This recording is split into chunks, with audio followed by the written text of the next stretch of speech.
Okay, folks, so before we start today, I want to talk to you about a tricky situation where we get into a kind of ugly spot where we're trying to solve for a variable that is on the bottom of our gas laws equation. This is number one, the most commonly seen error that students make, and I'm going to show you two different ways of approaching a problem like that. So let's go ahead and read through our question and pull out our variables. It says that the pressure of a gas at 3 degrees Celsius, so our initial temperature is 3 degrees Celsius, is 2.3 atmospheres, so that's our initial pressure.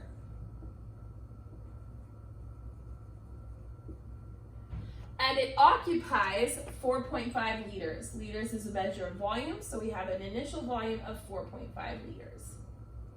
What will the temperature be? So they're asking us to find a new temperature value when the pressure is decreased to 1.00 atmospheres, so that's our second pressure. And the volume is decreased to 2.1 liters. Okay? So for this problem, we're going to start with our combined gas law. P1V1 over N1T1 is equal to P2V2 over N2T2. We're going to look at our variables and see if there's anything in this equation that we can eliminate. I have temperature, I have pressure, I have volume, temperature, pressure, volume. I don't have the number of moles, so we're going to ditch the number of moles. The other thing we need to check before we get started is that all of our units are okay. Our units of pressure match, our units of volume match, but we have temperature in degrees Celsius. So we're going to add 273, and that's going to get us 276 Kelvin. So remember, we always want our temperature to be measured in Kelvin. All right, so we are solving in this case for T2, which is down here on the bottom, which is not super ideal. I'm going to show you two ways of solving this problem. If you solve it the way you think you should solve it, I can almost guarantee you that you're going to get it wrong. Because what you're going to do is not solve for T2, but you'll solve for 1 over T2, which is the reciprocal of the answer that you need. So, to do this, method number one is to get it off the bottom by simply flipping both sides of the fraction. That's called taking the reciprocal. We can do that because if we do it to both sides, it still remains equal.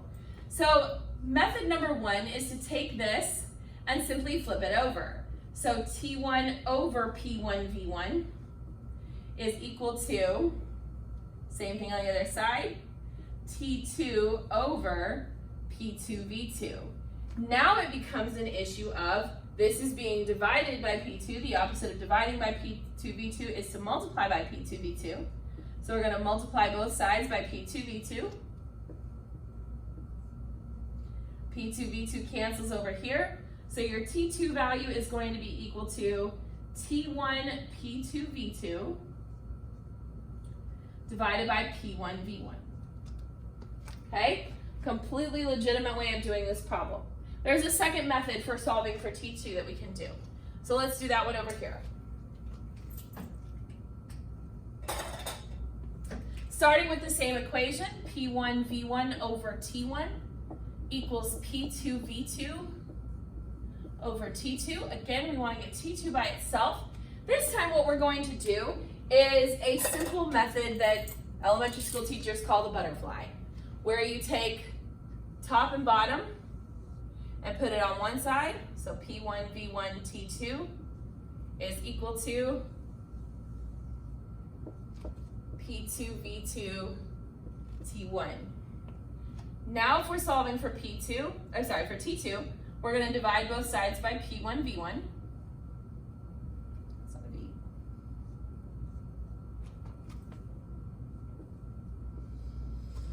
V. P1V1 are going to cancel out over here, giving us T2 is equal to T1 P2V2 on top divided by P1V1. You'll notice that these two equations we have ended up with are exactly the same. So you may use either method. You may either take the reciprocal and flip the equation over and then solve from there, or you may butterfly the equation and then divide what you don't want. Either is completely acceptable.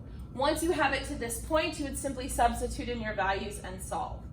The last thing that I would hazard to suggest is that we started this out in Celsius, we converted to Kelvin, because we have to in order to put it in this problem. When you are given a temperature in Celsius though, and your answer is going to be in Kelvin, the correct thing to do here would be to switch it back to Celsius when you're done. So we would get an answer here in Kelvin, and then we would subtract 273 to get us back to degrees Celsius.